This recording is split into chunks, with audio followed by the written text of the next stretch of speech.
Aksi pencurian satu karung paket milik seorang kurir di Desa Karanggan, Kecamatan Gunung Putri, Kabupaten Bogor, Jawa Barat terekam pada sebuah video yang viral di media sosial.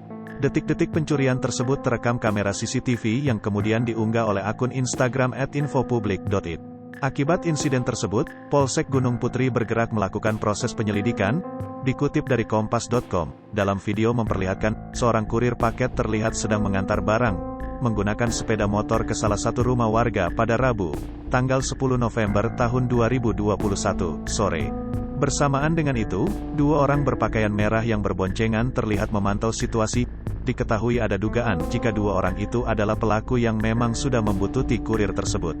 Kurir tersebut lantas memarkirkan kendaraannya yang berisi sekarung paket, dan kemudian masuk ke dalam rumah warga untuk mengantar paket.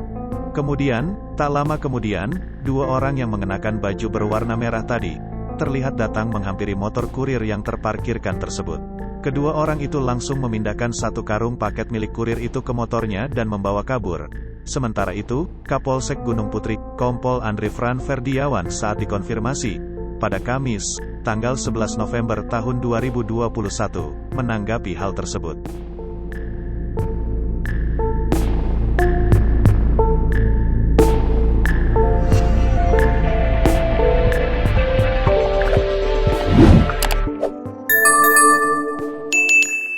Dapatkan berita update dengan mengklik subscribe, lonceng dan berikan komentar.